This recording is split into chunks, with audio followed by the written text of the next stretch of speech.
In New Hampshire, I got the most votes in the history of the state of New Hampshire. Now think of this for a second. New Hampshire, and it's up there in, you know, Kennedy territory, right?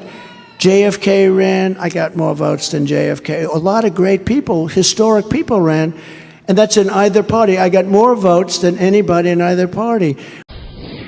You know, they say you can tell a lot about a future president by how he behaves as president-elect, and with 11 days ahead of his inauguration, a lot of people are doing that right now with this president-elect and trying to size up what kind of president he could make, just as they've done with a number of his predecessors, including JFK, against whom historian Jonathan Lewis finds more parallels than you might imagine. Very good to have you. Thanks for coming. My pleasure for being here. At first blush, that sounded like, well, that's kind of bizarre, but what do you see? What are the similarities? Well, you know, to your point, many people are surprised to think that they should be similar, right? We look at it and we say to ourselves, JFK, the youngest guy elected president, Trump the oldest. Right. JFK, a Democrat, Trump, a Republican. But when you dig a little bit underneath the surface, there are some pretty notable similarities. One, they both used media in surprising ways. JFK used the new medium, television, to speak directly to the American people in a way never before done. Of course, Trump used social media, and specifically Twitter, to speak to the American people in a way never before done. They're both disruptors, and I think that's critically important. JFK viewed his predecessor, Eisenhower, as being slow-moving and behind the times in foreign policy. Trump the same. He views Obama as slow-moving and behind the times. And yet he was the younger guy, right? Exactly. So it's the opposite there. Do you think, Jonathan, that a lot has been put on, the pressure's been put on Donald Trump because critics have said, you're not a real Republican, you're not a conservative. People later said the same about JFK. Wait a minute, you're espousing these big old tax cuts. That's not what liberals do.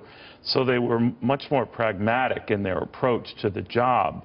What do you think of that? Well, I think at the end of the day, neither one is an ideologue, and I think that's important, and that's a reason for optimism. But you can be flexible. Because being flexible is critical for a successful presidency. However, I would think what's notable and what we should all be thinking about is the parallels that are of concern is if JFK was predisposed to take action early in his presidency, and he was frustrated by Congress. Even though the Democrats dominated Congress, he had a tough time making progress. And so he took action where he could, which was in foreign affairs. And that very forceful action led to the Bay of Pigs, which was a disaster. He had a summit with Khrushchev not that many weeks later. That was a disaster. That disastrous summit. Some people say it set up the Cuban Missile Crisis. It set up the Berlin Wall. The Soviets erected the Berlin Wall not many weeks later, and Kennedy did nothing. And then, of course, it was the setup to the Cuban Missile Crisis. So I think he came in cautious, as you said. Now, the rap against Donald Trump is he's anything but cautious. But actually, he's quite cautious, isn't he? Well, I would say, if you're asking me the direct question, do I think that Trump is cautious? I would say thus far his use of Twitter suggests not. I think he's been aggressive in promoting his views through social media, and I think it's too early to tell. And with regards to caution, I think the similarity between him and JFK that suggests otherwise is the intervention in our economy. The stock market peaked in late 1961. It began to groan under the weight of JFK's failed foreign policy initiatives. It really accelerated the downdraft when Kennedy intervened in the economy. He was flailing. He needed a success, and he decided to take action against the U.S. steel industry. Steel had raised, the U.S. steel industry was raising prices. That was restrictive on the economy. He called him on it publicly. And Kennedy called him on it. Trump's doing all this as president-elect. That's unprecedented. Absolutely, and that's where we have to draw the parallel. Again, the similarity and the concern. Investors don't like it when presidents intervene in the economy. That's called central planning. And in a free market society, that's anathema. So the Kennedy slide, which began in late '61, ended up leading to a drop of about 27%, nothing that would make investors happy. Now, of course... What do you mean 27%? From top to bottom. Oh, I see. It was a drop. It was a pretty meaningful slide. And ironically, the bang we got to turn that around came from the tax cuts that materialized after his death. Exactly. So the key thing to note is JFK was a learner. He stumbled in foreign policy. He stumbled in his intervention in the economy. He was willing and able to pivot. I always think that's crucial, to acknowledge a mistake and don't keep going down the same road if you're banging your head against the wall. And that's his claim to greatness, is that as he entered '63, he was a learner. He realized what he'd done wrong. He changed. He pivoted. And Would unfortunately... Donald Trump be the same way?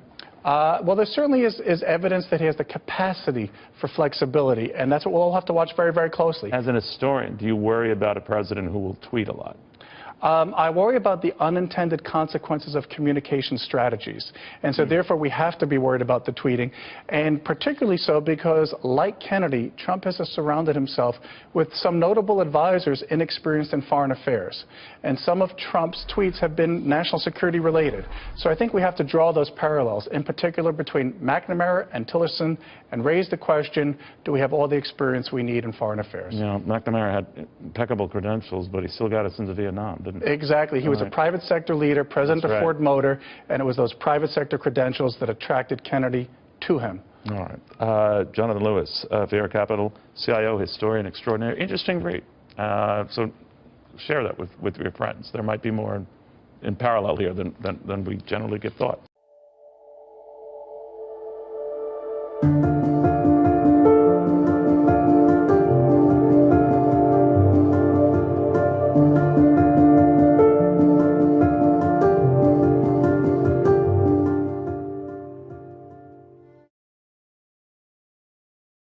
The Republicans. For Trump to win against Bush and Gore, or Bush and Bradley, or McCain in this mix, he has to do what?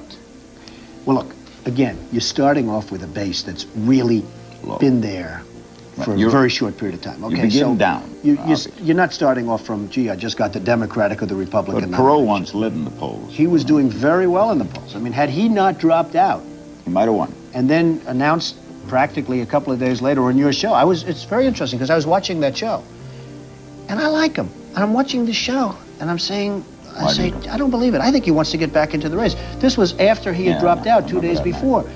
And you know, I'm pretty good at seeing what people want. So who do you get?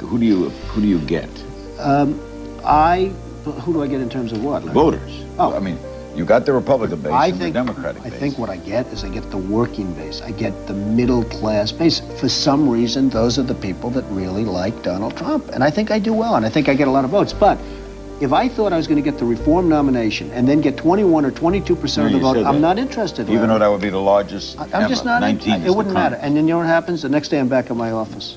We'll be back with our meeting moments with Donald Trump on this rather historic night, the announcement of a presidential exploratory committee. This letter that you got from JFK, August 19th, July 19th, 99. Your father passed away when, in July? JFK Jr., that's exactly correct. He just, I mean, it must have been the last thing, one of the last things he did. He was a great guy. He was a friend of mine. Dear Donald, I read over the weekend of your father's passing, and I just wanted to drop you a note. No matter where you are in life, losing a parent changes you. I know you had an active relationship, and I hope you'll get ample time to reflect. He sounds like a fascinating man from what I read in the Times. I like that he would go over his various work sites and pick up stray nails and return them. And clearly, he never lost his perspective. My condolences to you and your family. Sincerely, John Kennedy.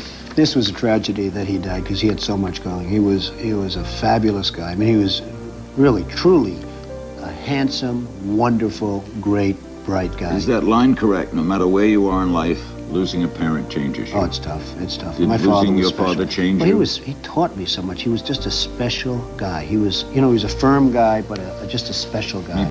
I got to know John Kennedy very well. John. Fantastic. I think he would have been president. I think he was, he was selling, he had a magazine named George, and he was going to be selling that. He wanted to get out. His mother wanted him to go into politics really strongly. He wanted to be an actor. And he loved the concept of being an actor. And he was a handsome guy, very handsome guy. And I think he probably would have been good at whatever he wanted to do. He was with Caroline.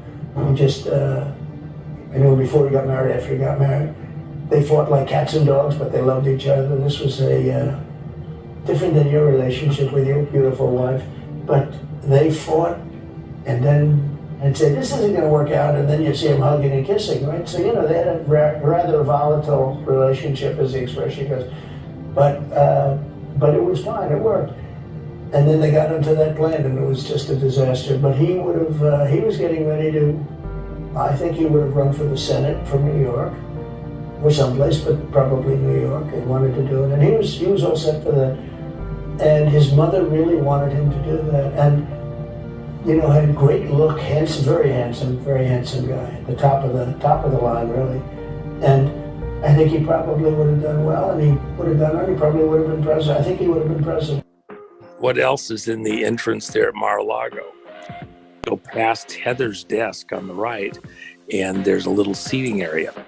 In that seating area, in this library section that you're talking about, that is kind of this sitting room, the first thing that you come to is a 747 on the table right there at the entrance. I could probably send you a picture of it. I'll send you a picture of it. You'll get a kick out of it. Normally, you don't. A courtesy is you don't take pictures of Mar-a-Lago.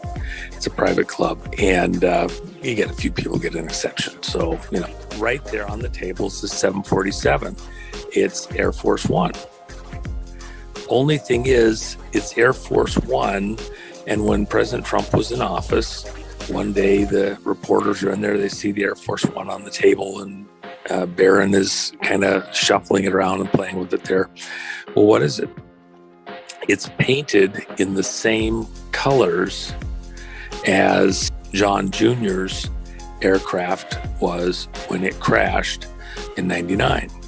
And so this black and red stripe paint scheme on Air Force One, and President Trump said he was thinking about new color combination, new markings for Air Force One, and so he very famously did that. Well, then people realized, oh, well, why these colors specifically?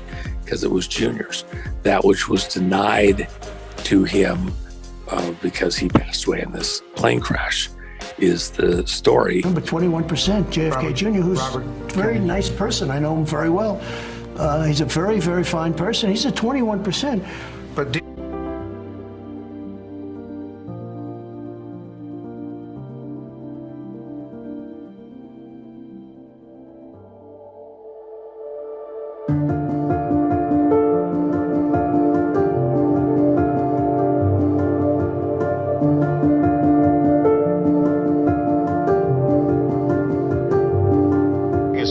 George, which is a hoot of a magazine. I thought you were a lawyer. I was. What happened? Well, we decided, I mean, actually taking a cue from folks like yourself and you around the 1992 election, that there was an opportunity here to change the definition of a political magazine. Certainly the way Americans were accessing information about politics and politicians was changing. Candidates were appearing on late-night talk shows, on talk radio, on sitcoms, and there was a kind of a leveling process. And while the rest of media clearly had caught up with that, we felt that political magazines per se hadn't. Your mother was a hell of an editor at Doubleday. That's what I hear. Would she have liked George? I think she would have.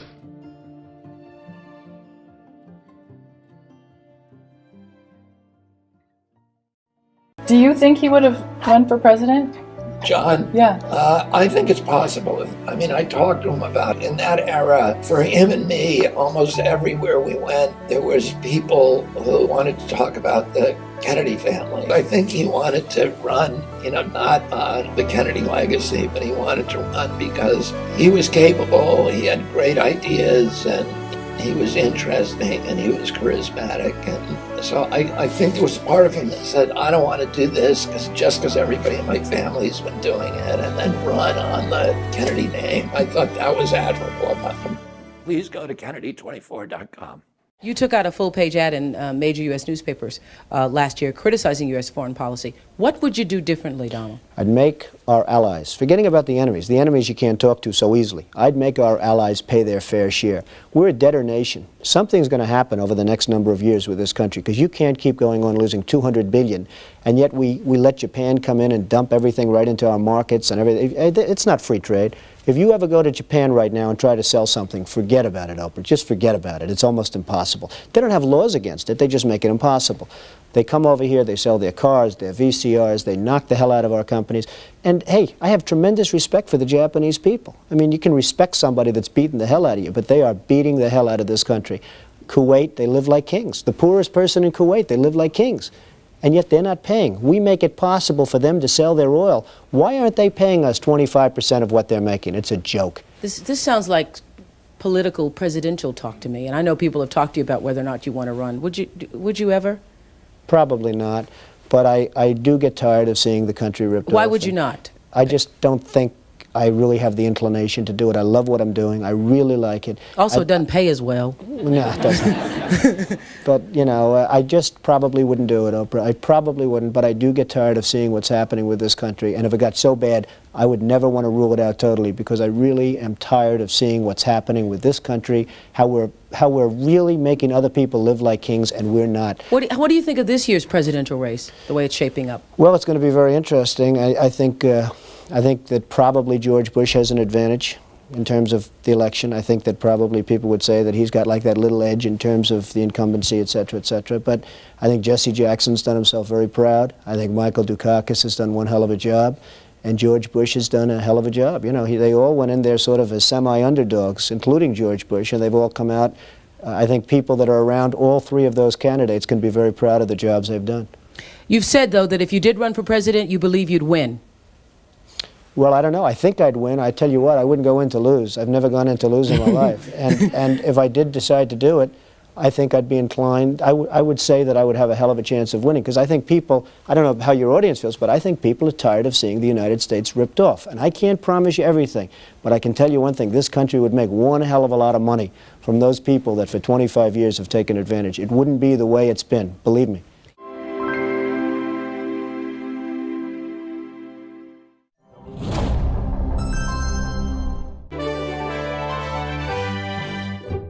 Hi YouTubers! I'm excited to give you an update about our own YouTube channel. Now you can find new videos every day. They're the kind of videos that will make you look at life differently. They may even make you laugh a little bit. Who doesn't need a daily dose of that? So here's just a taste of some of what you'll see.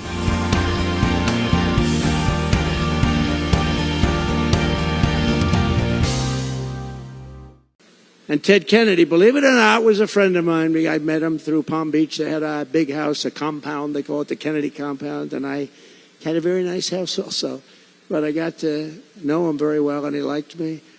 And I one time asked him, who's the smartest guy in the U.S. Senate? He was a smart guy, by the way, Ted Kennedy, very smart, great politician.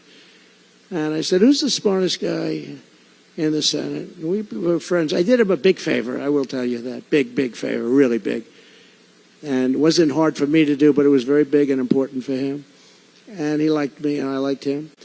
I said, who's the smartest in the Senate? And he gave me a name, but I won't tell you because I can't stand the guy, actually.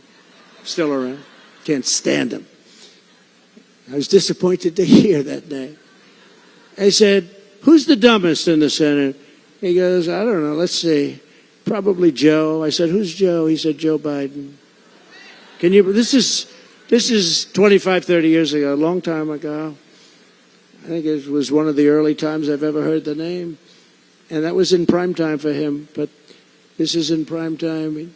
Joe gave us the war on Israel and the war on American energy. What he did to our energy was we were energy independent. Think of it, as president, I will shut off Iranian oil and I will turn on American oil. And we will drill, baby, drill, and we'll get things back to where they are supposed to be. Join me now as I bring to this podium a young man whom we all clasp to our hearts and whom we will love today as we have in the past and whom we'll come to love in the future, John Fitzgerald Kennedy, Jr.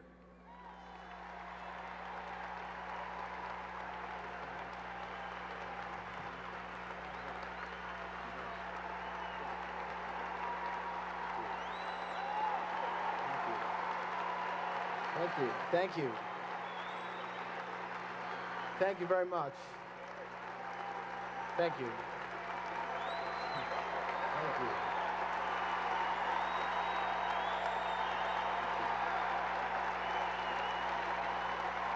Thank you. Over a quarter century ago, my father stood before you to accept the nomination for the presidency of the United States.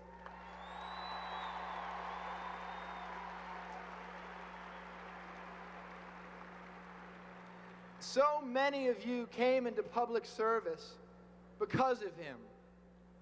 In a very real sense, because of you, he is with us still.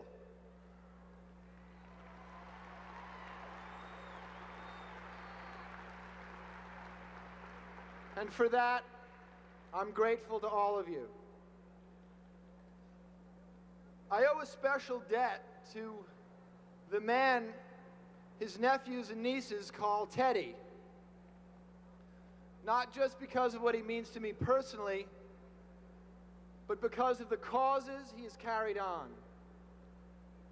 He has shown that an unwavering commitment to the poor, to the elderly, to those without hope, regardless of fashion or convention, is the greatest reward of public service. Thank you. Thank you. I'm not a political leader, but I can speak for those of my age who have been inspired by Teddy to give their energy and their ideas to their community and not just to themselves. Thank you. Thank you. In that ongoing effort, young people, and not only the young, but all like-minded citizens, all of you, will be guided by the honorable and unyielding example of the senior senator from Massachusetts.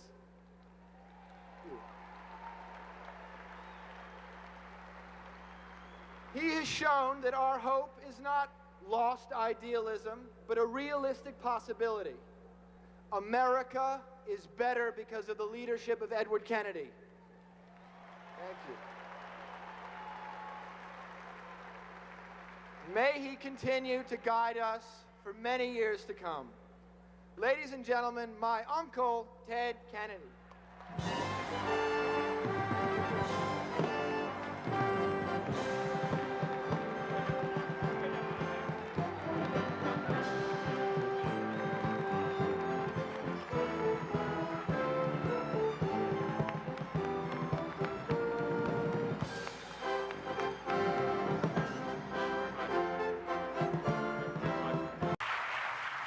On Monday, George W. Bush will campaign in South Carolina for his brother. As you said tonight, and you've often said, the Iraq War and your opposition to it was a sign of your good judgment. In 2008, in an interview with Wolf Blitzer talking about President George W. Bush's conduct of the war, you said you were surprised that Democratic leader Nancy Pelosi didn't try to impeach him. You said, quote, which personally I think would have been a wonderful thing, close quote. When you were asked what you meant by that, you said, for the war. For the war. He lied. He got us into the war with lies.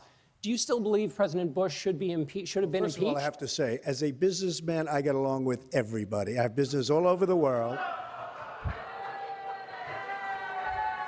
I know so many of the people in the audience. And by the way, I'm a self-funder. I have my wife and I have my son.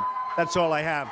I don't have this. So let me just tell you, I get along with everybody, which is my obligation to my company, to myself, etc. Obviously, the war in Iraq was a big, fat mistake, all right?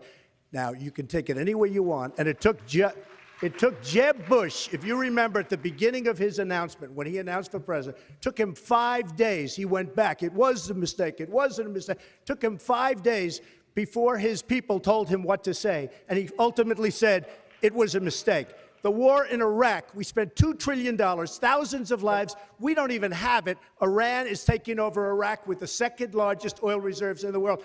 Obviously, it was a mistake. So George Bush made a mistake. We can make mistakes, but that one was a beauty. We should have never been in Iraq. We have destabilized the Middle East. But so you still think he should be impeached? I think it's my turn, isn't it? You do whatever you want. You call it whatever you want. I want to tell you, they lied. Okay. They said there were weapons of mass destruction. There were none, and they knew there were none. There were no weapons of mass destruction. All right. Governor Bush. When a member on the stage's brother gets attacked, the brother gets to respond. Do I get to do it 5 or 6 times or just once responding to that? So here's the deal. I'm sick and tired of Barack Obama blaming my brother for all of the problems that he's had. And frankly, I could care less about the insults that Donald Trump gives to me. It's blood sport for him. He enjoys it, and I'm glad he's happy about it. But I am sick and tired of him going after my family. My dad is the greatest man alive in my mind. And while Donald Trump was building a reality TV show, my brother was building a security apparatus to keep us safe, and I'm proud of what he did. And he's had the gall to go after my mother. The World Trade Center came down during your brother's reign. He's had the gall to go after my mother. Remember that. Hold on. Let me finish this. He's had the gall to go after my mother. That's not keeping Look, I us won safe. the lottery when I was born 63 years ago and looked up and I saw my mom. My mom is the strongest woman I know. She should be running. This is not about my family or his family. Okay. This is about the South Carolina families that need someone to be a commander-in-chief that can lead. Governor, I'm that person. Governor Kasich, would you weigh in on? Even if he has his window open and he's hanging out of it, he'll be on the other side of the I mean, if he's driving, we've got a good shot. Yeah, if he's driving with the front window open. Yeah, or if it's a convertible. Yeah. Yeah. I wasn't thinking about that. Yeah. Like if he just pulls up by like himself JFK. with It's like a JFK, a Lincoln. I think it's one time they did. No, a president. Oh. Maybe someone, just like they told JFK, you know what you should do? You should take a convertible. It's so nice out. Are people trying to draft you to run for president up in New Hampshire? Well, I guess a lot of people want to see this country. It's a shame what's happening. Japan, Saudi Arabia, Kuwait, everybody's taking advantage of the United States. People know that if certain people are running a country, that it won't happen. I mean, when you look at Japan, not paying for the defense, we're defending Japan. We're losing billions and billions of dollars. We're fighting for AIDS help and for farmers and for this and that. And it's a shame. And the Japanese folks, who I respect greatly, but they're not treating us fairly. They're really not treating us fairly. Kuwait, Saudi Arabia, they're not paying us anything for the services we're rendering, and I think it's a disgrace. And I think people look at certain people, and maybe me, if I were in a position, this country, believe me, would not be ripped off like it is. And it is just being ripped off so badly by our so-called allies. Yeah. So that's a pretty strong statement. So now, are you saying I don't think it's strong. I think it's fair. And by the way, I have tremendous respect for the Japanese. I do a lot of business with the Japanese, and they smile about it too. They know it. The country is losing billions and billions of dollars to Japan, and we can't afford to lose. And it's a shame. But so now, are you saying this by way of indicating that you could do it better, and you do intend to run for president at some point? No, I'm not going to run for president, but I think somebody... Now, in 8 years, if you came back, would you have a different answer? In 4 years, I tend to doubt it. I really tend to doubt it. But I just think that there are so many ways that this country can straighten itself out, and we're not going about those ways. Cutting farm aid is not the appropriate thing. Cutting help for the homeless and help for the poor and welfare... Certain things can be done that really will mean big dollars to this country, and those things are not being done right now. You know, sitting here listening to this stuff, it seems to me you are dying to get to some public platform to superimpose those feelings upon the American awareness. Well, maybe so, but I'm not. I would like to have the feelings known and let somebody else do it, and it can be done. If the ball's carried correctly, it can be done. Yeah, but if you want something done right... Do it yourself. You think your father's career will ultimately have an influence on where you go? Well, like I said before, I think, that really we've been raised, the way we've been raised, and I think the way that most of my family thinks is that his goals and a lot of his ideals are really worth pursuing. And that's what my mother's been working on. Even at the risk of the tragic events of your father and your uncle? Well, I didn't necessarily say I was going to go into politics. I mean, I think I've got a lot of thinking to do about what... I would think so. You'd have to think twice about that, wouldn't you? Does it frighten you at all?